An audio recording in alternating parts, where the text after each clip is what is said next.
Hi friends, good morning. இன்றைக்கி வந்து கத்திரிக்காய் கொஜ்ஜி என்னுடைய ஸ்டைலில் நல்லா டேஸ்ட்டாக எப்படி இன்றைக்கி உங்களோட ஷேர் பண்ணிக்கிறேன். எண்ணெய் ஊற்றிக்கலாம். எண்ணெய் நல்லா சுடரட்டும். கடுகு சேர்த்திக்கலாம்.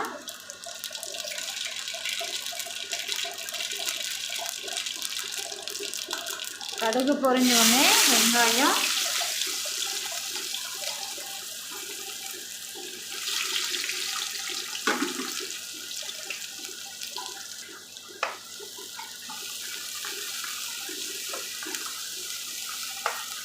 வெங்காயம் நல்லா வணங்கட்டும் ஃப்ரெண்ட்ஸ்.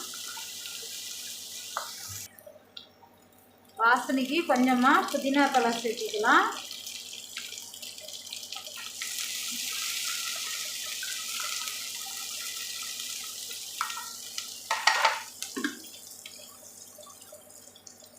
இஞ்சி பூண்டு பேஸ்ட் கொஞ்சம்.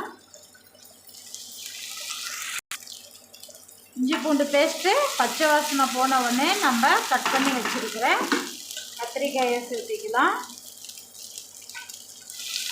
பச்சை கத்திரிக்காய், கப்பல் கத்திரிக்காய் ரெண்டுமே எடுத்துருக்கேன் இன்றைக்கி நான். இது வேணுங்கிறது நீங்கள் எடுத்துக்கோங்க. எப்பவும் போல தான் கட் பண்ணும் போது தண்ணியில் உப்பு போட்டு கட் பண்ணால் கத்திரிக்காய் வந்து கருகாது, அந்த கசுரும் வராது.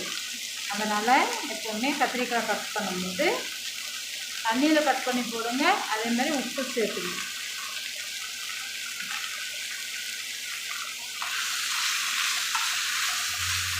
நல்லா காயை மூடி விட்டு நல்லா வேக வைக்கலாம்.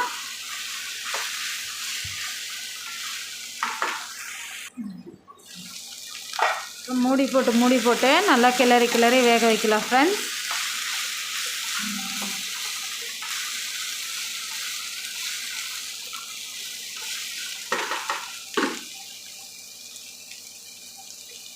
காய் வணங்கும் போதே நம்ம சாம்பார் தேவையான அளவு உப்பு சேர்த்துக்கலாம்.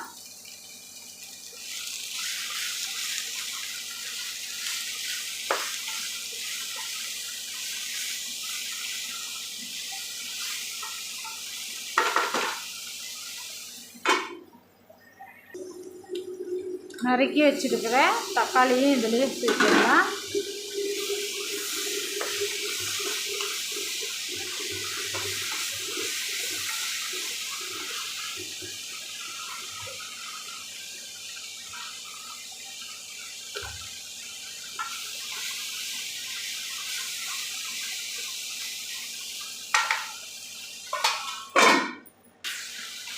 கத்திரிக்காய் தக்காளி எல்லாம் நல்லா வணங்கணும்.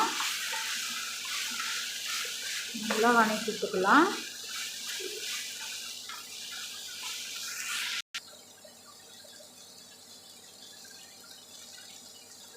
தனியாத்தூள், சாம்பார் தூள்,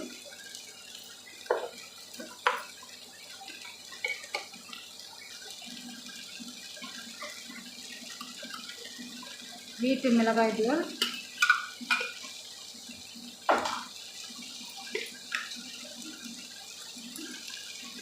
மஞ்சத்தூள்,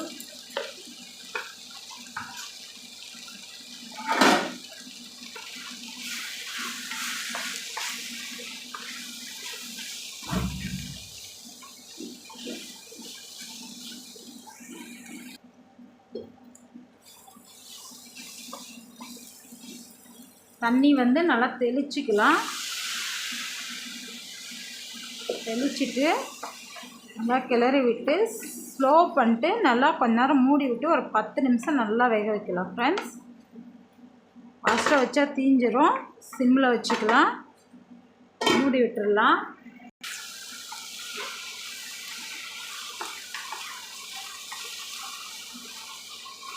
நம்மளுடைய கத்திரிக்காய் கொஜ்ஜி ரெடி ஆயிடுச்சு ஃப்ரெண்ட்ஸ்.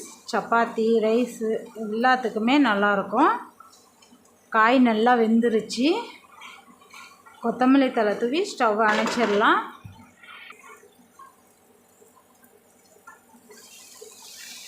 நம்மளுடைய கத்திரிக்காய் கொஜ்ஜி ரெடி ஃப்ரெண்ட்ஸ். ஸ்டவ் அணைச்சிடலாம். நல்லா சுவையான கத்திரிக்காய் தொக்கு, கொஜ்ஜி தொக்கு எப்படினாலும் நம்ம பேர் வச்சுக்கலாம். தாராளமாக சாப்பிடுவாங்க, விரும்பி விரும்பி சாப்பிடுவாங்க. இந்த மாதிரி சிம்பிளாக டேஸ்ட்டாக சமைச்சு கொடுத்தா நீங்களும் ஒரு முறை சமைங்க, ருசிங்க. என்னோடய சேனல் பிடிச்சிருந்தால் லைக் பண்ணுங்கள், ஷேர் பண்ணி கமெண்ட் பண்ணுங்கள் ஃப்ரெண்ட்ஸ். பாய். நெக்ஸ்ட் வீடியோவில் சந்திக்கிறேன்.